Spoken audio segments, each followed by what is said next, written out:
नमस्कार दोस्तों, मैं सलाहुद्दीन नवेद रोशन राहे के इस नए अंक में आपका स्वागत करता हूं। दोस्तों, आज मैं फिर हाजिर हूं आपके सामने आपके कुछ सवालों का जवाब लेकर। सवाल जवाब करने से पहले आपसे रिक्वेस्ट है कि आपने अगर अभी तक हमारा चैनल सब्सक्राइब नहीं किया है तो कृपया सब्सक्राइब करें, लाइक करें, शेयर करें ताकि हम हर उस फैमिली तक पहुंच सकें जिसको हमारी ज़रूरत हो सकती है। तो आइए शुरू करते हैं आज का सफ़र आपके सवाल और हमारे जवाब के साथ। पहला सवाल है, मेघा शर्मा जी का सवाल है। सर, मेरा सन 8 इयर्स का है, उसे 2016 में ही माइल्ड ऑटिज्म डायग्नोस हुआ। अब कुछ ठीक है, काम वो सारा कर लेता है पर उसका वर्ड क्लीन नहीं होता है। थोड़ा भी ट्रिकी क्वेश्चन में वो अटक जाता है या कुछ भी भूल जाता। पढ़ाई करता है पर उतना समझ नहीं पाता। क्या करूं, उसका कुछ एडवाइस दीजिए। किसका कैसे ठीक हो जाएगा?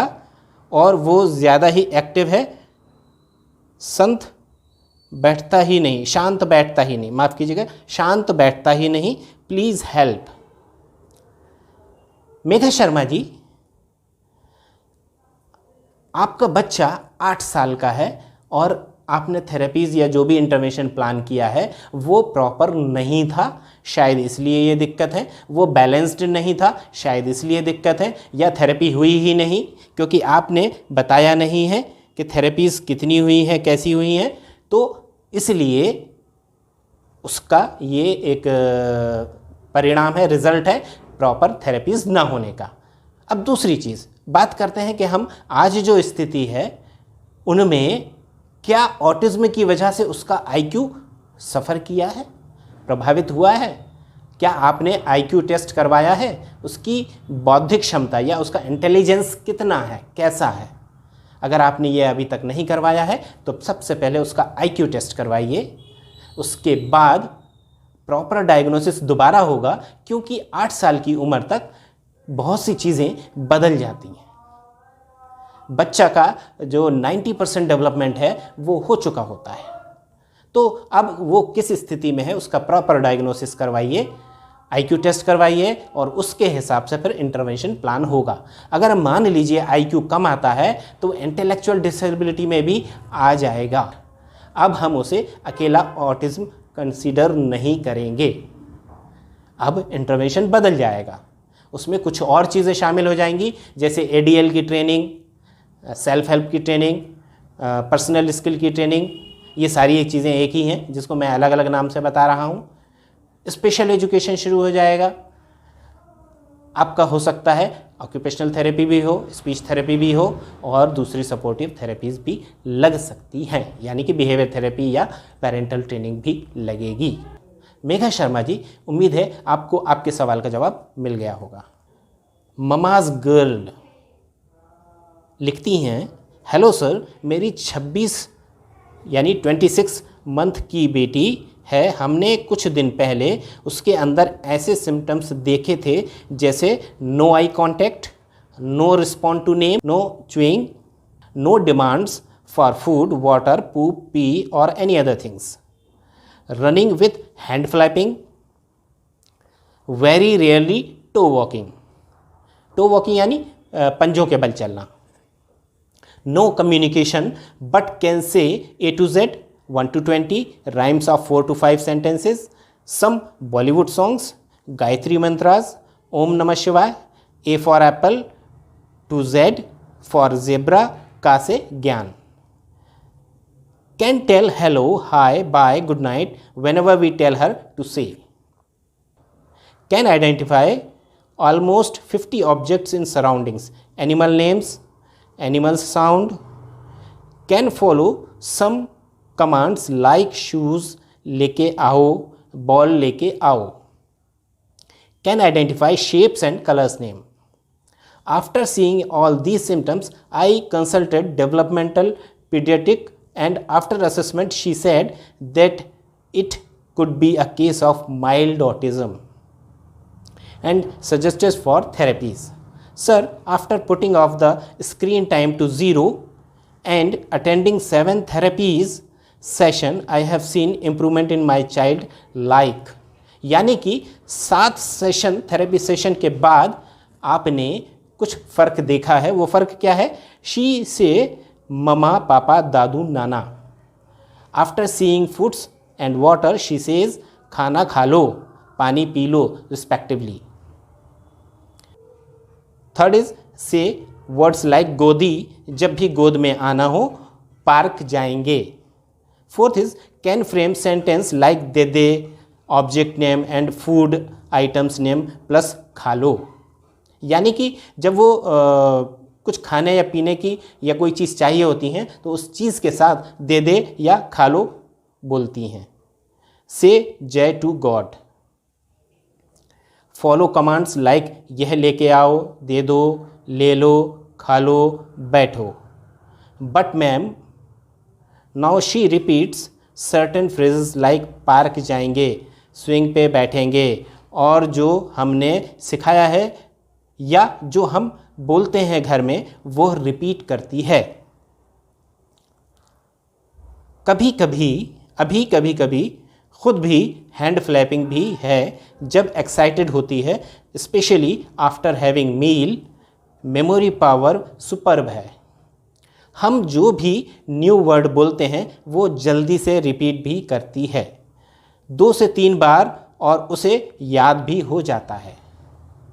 सर प्रिटेंड प्ले भी करती है, अपने डॉल को पोएम एक्शन के संग करवाती है, उसे सुलाती है, स्पून फीडिंग भी करवाती है। 9th में है 18 मंथ्स पहले सब ठीक था, उसने बिना सपोर्ट के बैठना 8 मंथ से स्टार्ट कर दिया था। 12 मंथ्स में वॉक करना, क्यूइंग भी 2 से 3 मंथ्स से था, आई कांटेक्ट भी सही था। 9 to 10 मंथ्स में रोटी, ऑमलेट, चिप्स भी खा लेती थी। बट आफ्टर 18 to 12 मंथ्स में रिग्रेशन आ गया। मैं ये भी एक्सेप्ट करती हूँ कि 6 मंथ से स्क्रीन टाइम बहुत ज़्यादा हो गया था। 2 से 3 आवर्स नॉन स्टॉप भी देख लेती थी और 6 से 7 महीने से फीडिंग टाइम ही देखती थी। सर मुझे ये जानना है कि यह क्या है, वर्चुअल या क्लासिक ऑटिज़म, बिकॉज़ हमारे यहाँ किसी को ऐसी प्रॉब्लम नहीं है और ये ठीक तो हो जाएगा ना मैम। हम जो भी करते हैं अब वही उसे कॉपी भी कर लेती है, कर रही है। प्लीज़ सर रिप्लाई करिएगा। अब ममाज़ गर्ल जो नाम दिया है आपने, सो नाम क्लियर नहीं है। खैर हम शुरू करते हैं। यहाँ पर हम सबसे पहले आपको मुबारकबाद देते हैं कि आपने बिल्कुल सही वक्त पे बच्चे को पहचान लिया और ये क्लासिकल ऑटिज़म का ही उदाहरण है। ये जो आपने सारी चीज़ें बताई हैं, जब ये ऑनसेट हुआ है, अराइज हुआ है, तब 18 से 20 मंथ्स की एज थी और यही सबसे बड़ा सिम्टम है, साइन है बच्चे में क्लासिकल ऑटिज़म का। अब अगेन वर्चुअल ऑटिज़म की जो आप जानना चाह रहे हैं, तो वर्चुअल ऑटिज़म पहले के एपिसोड में बता चुका हूँ। वर्चुअल ऑटिज़म पर आप हमारा पिछला एपिसोड देख सकते हैं। इसके बाद बात आती है कि क्या ये ठीक हो जाएगा? तो जी हाँ, जिस तरह से आप बता रहे हैं कि 7 सेशन के बाद ही इतना इम्प्रूवमेंट हुआ है, तो पूरी उम्मीद है कि बच्चा ठीक हो सकता है। अभी आपने यहाँ ये मेंशन नहीं किया है कि कौन कौन सी थेरेपी हो रही हैं, कितनी हो रही हैं, रेगुलर है, अल्टरनेट है, किस तरह की चीज़ें हैं, वो सारे आपने मेंशन नहीं की हैं, लेकिन फिर भी आपने बहुत अच्छी इन्फॉर्मेशन शेयर की है। पूरी उम्मीद है कि बच्ची ठीक हो जाएगी। इसके अलावा आपने जो जानना चाहा है कि आपके यहाँ कहीं भी कभी भी किसी को इस तरह का कोई इशू नहीं था, तो हम आपको ये बता दें कि ऑटिज़म हेरिडिटरी नहीं होता है, आनुवंशिक नहीं होता है। ये पीढ़ियों में चलने वाला रोग नहीं है। ये एक कंडीशन है जो डेवलपमेंटल डिसऑर्डर है और इसका कोई वास्ता नहीं है पीढ़ियों से, स्पेशली क्लासिकल ऑटिज़म का। तो इसको अपने उससे ना जोड़ें।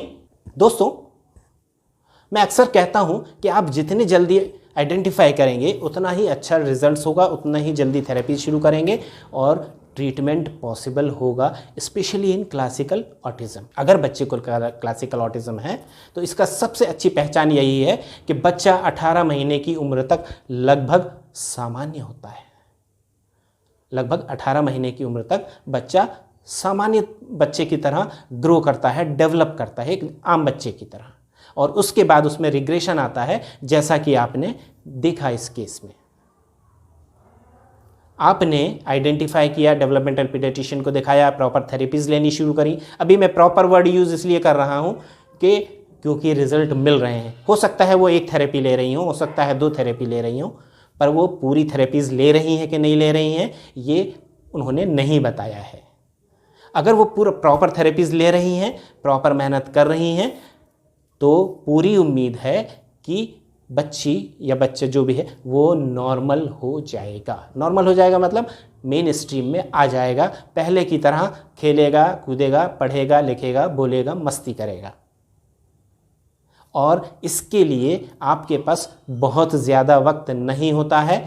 आप ये मान के चलें कि आप टारगेट फिक्स करें कि आपको 3 साल के अंदर उसको नॉर्मल सी में लाना है, ताकि उसके 3 साल के बाद प्री स्कूलिंग शुरू हो सके। जैसे ही प्री स्कूलिंग शुरू होगी, बच्चा बहुत तेज़ी से मेन स्ट्रीम में जाता है और उसका फ़ायदा हमें मिलता है।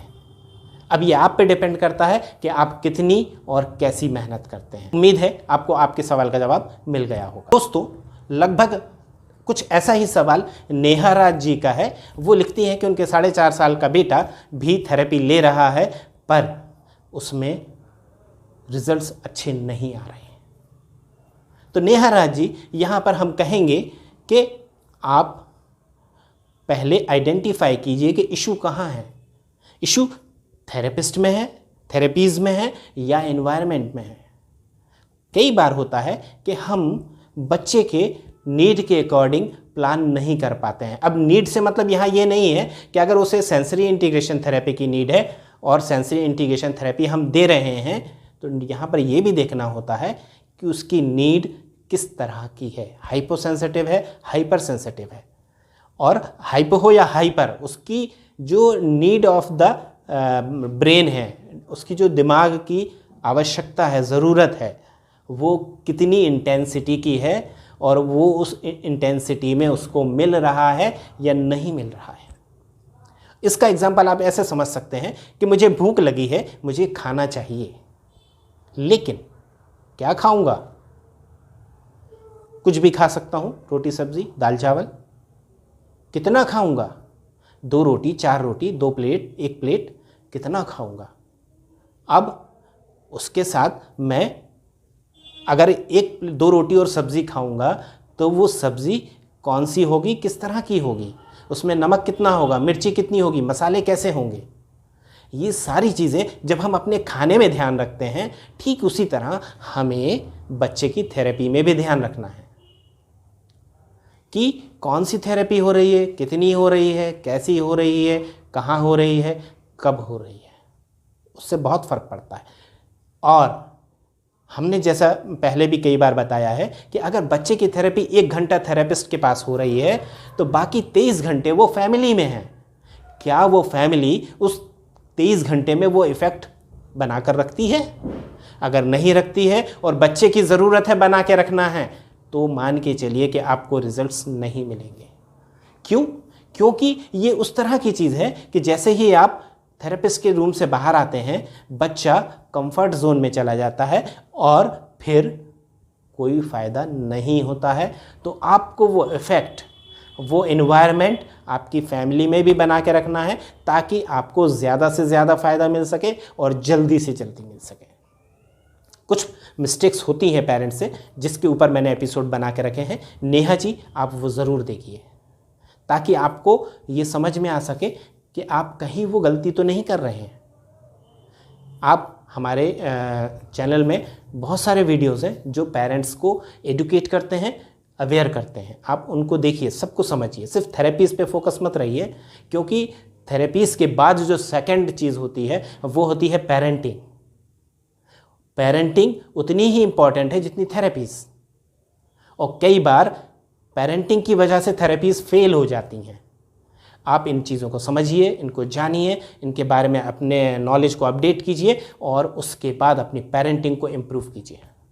मुझे पूरी उम्मीद है कि आपको रिजल्ट्स मिलेंगे, और उसके बाद भी अगर रिजल्ट्स नहीं मिलते हैं तो आपको दोबारा से पूरा प्रोसेस करना चाहिए, यानी कि पुनः एक बार उसका डायग्नोसिस करवाइए किसी अदर डेवलपमेंटल पीडियाट्रिशियन से या चाइल्ड साइकोलॉजिस्ट से, उसके बाद इंटरवेंशन प्लान कीजिए। उम्मीद है आपको आपके सवाल का जवाब मिल गया हो। दोस्तों, आज के अंक में बस इतना ही। अगर आपने अभी तक हमारा चैनल सब्सक्राइब नहीं किया है तो कृपया सब्सक्राइब करें, लाइक करें, शेयर करें ताकि हम हर उस फैमिली तक पहुंच सकें जिसको हमारी ज़रूरत हो सकती है। इस उम्मीद के साथ कि आपकी मुश्किलों को ये आसान बनाएगा। मिलते हैं अगले एपिसोड में, तब तक दीजिए इजाज़त। नमस्कार, जय हिंद।